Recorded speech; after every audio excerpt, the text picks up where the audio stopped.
Back to news. సర్వేలతో కేసీఆర్ తెలంగాణ ప్రజల్ని మభ్యపెడుతున్నారని టీపీసీసీ చీఫ్ ఉత్తమ్ కుమార్ రెడ్డి ఆరోపించారు.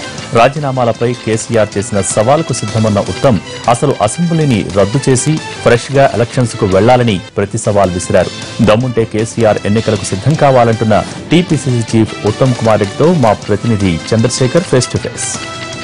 తెలంగాణలో సర్వేలు అధికార ప్రతిపక్షాల మధ్య సవాళ్లకు ప్రతిసవాళ్లకు దారితీస్తున్నాయి. కేసీఆర్ సర్వే బోగస్ అని కాంగ్రెస్ పార్టీ కొట్టిపారేస్తుంటే నా సర్వే బోగస్ అయితే రాజీనామా చేసి గెలవండి చూద్దామని కేసీఆర్ అన్నారు. దీని మీద పీసీసీ చీఫ్ ఉత్తమ్ కుమార్ రెడ్డి ఏమంటారో చూద్దాం. సార్, కేసీఆర్ ఒక సర్వే ఇచ్చారు, దాన్ని మీరు బోగస్ అన్నారు. నా సర్వే బోగస్ అయితే మీరు రాజీనామా చేసి గెలవమన్నారు. దానికి మీరు సిద్ధంగా ఉన్నారా? సరే, ఇదేం పిచ్చి వాదనండి. నువ్వేదో సర్వే చేసి 119లో 111 నువ్వు గెలుస్తావు అన్నావు. నీకు 98%, నీ కొడుకు 90%, నీ అల్లునికి ఇంత % అని డిక్లేర్ చేసుకుంటే నిజంగానే ప్రజలకు మంచి అభిప్రాయం మీ మీద ఉంటే నువ్వు వేరే వాళ్ళ సంగతి ఎందుకు? ఇతర పార్టీల నుంచి మీరు కొనుక్కున్న ఎంపీలు, ఎమ్మెల్యేలు, ఎమ్మెల్సీలు, ప్రత్యేకంగా వేరే పార్టీ నుంచి ఎన్నికైన ఎంపీలు, ఎమ్మెల్యేలు మీరు ఏదైతే కొనుక్కున్నారో అది తెలంగాణ సమాజం అంతా తెలుసు. మీరు కొనుక్కున్నారని మీకు తెలుసు, వారు అమ్ముడు పోయిన వాళ్ళకి తెలుసు. వాళ్ళని రాజీనామా చేసి ఎలక్షన్ పెట్టియండి, మేము ఓడిపోతే మేము దేనికైనా సిద్ధం. కానీ కేసీఆర్ ఆ మాట మాట్లాడేది. కాంగ్రెస్ వాళ్ళు నా సర్వే తప్పు అంటున్నారు కదా, నా మీద ప్రజలకు విశ్వాసం లేదంటున్నారు కాబట్టి, మీ మీద ఉందని చెప్తున్నారు కాబట్టి మీరే రాజీనామా చేయమంటున్నారు. అరే, అదేం పిచ్చివాదనండి. మేమేమంటున్నాం? సరే, మా సంగతి పక్కన పెట్టండి. మీరు ఇతర పార్టీల నుంచి కొనుక్కున్న ఎంపీలను, ఎమ్మెల్యేలను రాజీనామా పెట్టించి, ఎందుకంటే అది రాజ్యాంగ పరంగా చెల్లదు. అదేదో మీరు ఇంకో పెద్ద మనిషి గౌరవ స్పీకర్ గారు కలిసి డిఫెక్ట్ అయిన 3 ఏళ్ల తర్వాత యాంటీ డిఫెక్షన్ లో వయలేషన్ గా కొనసాగిస్తున్నారు. ఒక వేరే పార్టీ అని మంత్రి చేసుకున్నారు. వీళ్ళని రాజీనామా చేసి ఎలక్షన్ పెట్టమంటే దానికి సంబంధం లేని విషయం మాట్లాడితే ఎట్లా? రైట్, అట్లాంటి మొత్తం అసెంబ్లీ డిజాల్వ్ చేసి పెట్టండి చూద్దాం. మేమంటున్నావు, నువ్వు నీ సర్వే రైట్ అనుకుంటే మీరు కొనుక్కున్న ఎంపీలని, ఎమ్మెల్యేలని రాజీనామా చేయించి ఎలక్షన్స్ పెట్టండి.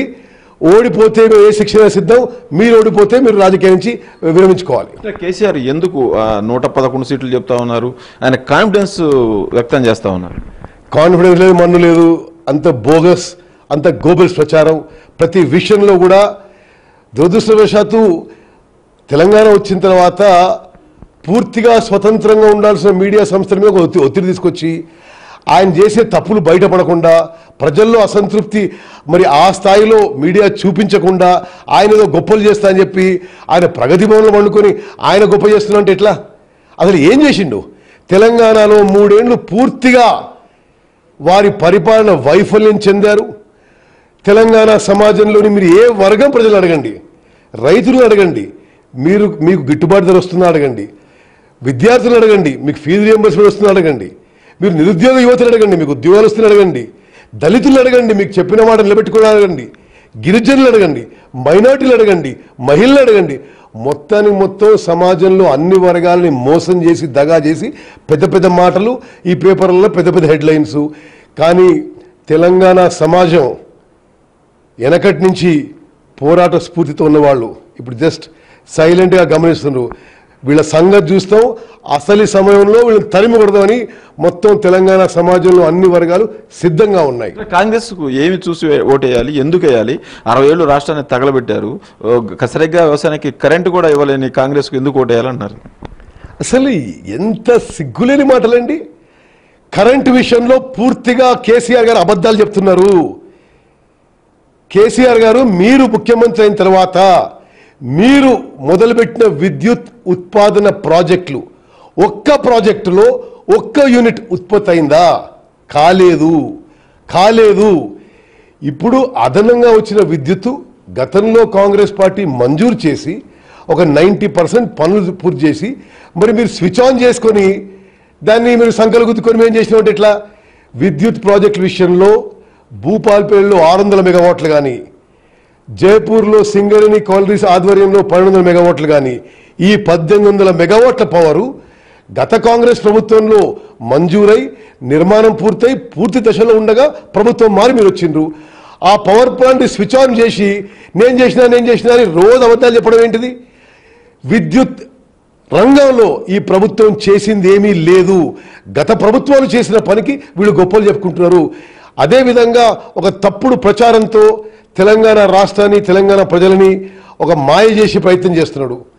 ఈరోజు భారతదేశంలోనే 50,000 మెగావాట్ల పవర్ ప్లాంట్లు ఉత్పత్తికి రెడీ ఉండి కొనుగోలు చేసేవాళ్ళు లేక ఐడిల్గా ఉన్నాయి, ఆగున్నాయి.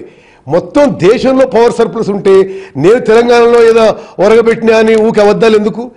నేను మరోమారు మీ ప్రేక్షకుల ద్వారా తెలంగాణ ప్రజలకు తెలియజేస్తున్నాను, కేసీఆర్ గారు విద్యుత్ రంగానికి చేసింది ఏమీ లేదు. ఇప్పుడు కొత్తగా విద్యుత్ ప్రాజెక్టులు ఏదైతే ఉత్పాదనకు వచ్చినాయో, ప్రొడక్షన్కి వచ్చినాయో అన్నీ కూడా గత కాంగ్రెస్ ప్రభుత్వాన్ని మొదలుపెట్టి 90% పనులు పూర్తయినవే. కేసీఆర్ సర్వే 111 సీట్లు వస్తాయని దాన్ని పక్కన పెడితే మీరు కూడా ఈ మధ్య కొన్ని సర్వేలు చేయించినట్టున్నారు. మీ సర్వేలో ఏం తెలియదు, మీ పార్టీకి ఎన్ని సీట్లు వస్తాయని తెలియదు, టీఆర్ఎస్కి ఎన్ని సీట్లు రావచ్చు? సరే, నేను చెప్పిన కదా 111 కాదు, టీఆర్ఎస్కి 11 సీట్లు కూడా రావు. కాంగ్రెస్ పార్టీ 2019 ఎన్నికల్లో సునాయాసంగా గెలవబోతున్నాం. సునాయాసంగా. ఎందుకంటే కాంగ్రెస్ పార్టీ సుదీర్ఘ చరిత్ర ఉన్న పార్టీ, 130 ఏళ్ల చరిత్ర ఉన్న పార్టీ, దేశానికి స్వాతంత్రం తీసుకొచ్చిన పార్టీ, తెలంగాణ రాష్ట్రం ఇచ్చిన పార్టీ, ఒక లౌకికవాదం, సామాజిక న్యాయం, ఇంక్లూజివ్ గ్రోత్, ఒక ప్రజాస్వామ్య పద్ధతి పోయే పార్టీ. వీళ్ళలాగా ఒక కుటుంబ పాలన, ఒక నియంతృత్వ ధోరణి, ఒక నిరంకుశ ధోరణి, ఒక అప్రచార ధోరణి ఉండదు. ప్రజలు గమనిస్తున్నారు. తప్పనిసరిగా 2019లో కాంగ్రెస్ పార్టీని గెలిపిస్తారు. 111 సీట్లు వస్తాయంటే మీరు కొట్టేశారు. అలాగే అధికారంలో ఉన్న టీఆర్ఎస్కు 11 సీట్లు వస్తాయన్న మీ వాదనని ఎలా ఆమోదించారు? ఎందుకంటే ముందుగా టీఆర్ఎస్ ప్రభుత్వము ఏమీ చేయలేదనే భావన చాలా బలంగా ఉంది. అదేవిధంగా టీఆర్ఎస్ పార్టీలో ఇది మళ్ళా మేము వస్తామో రామో అని చెప్పి ఎమ్మెల్యే నుంచి ముఖ్యమంత్రి వరకు ఒక పూర్తిగా అవినీతికి పాల్పడి జనం మీద పడి దోపిడీ చేసుకుంటున్నారు. వాళ్ళందరికీ ఒక బ్యాడ్ ఇమేజ్ ఉంది. తప్పనిసరిగా వీళ్ళకి సరిగ్గా బుద్ధి చెప్తారు ప్రజలు. కేసీఆర్ సర్వే అంతా బోగస్ అని మరొకసారి కొట్టిపడేస్తున్నారు ఉత్తమ్. అలాగే కేసీఆర్ ఏమాత్రం తన సర్వే మీద నమ్మకం ఉంటే మొత్తం అసెంబ్లీని డిజాల్వ్ చేసి రాష్ట్రంలో ఎన్నికలకు రండి, ఎవరు పరిస్థితి ఏంటో, ఎవరిని ప్రజలు ఆదేశిస్తారో లేదో చూద్దామని చెప్తా ఉన్నారు. కెమెరా వెంకటేశ్వరతో కలిసి చంద్రశేఖర్, ఎన్టీవీ, హైదరాబాద్.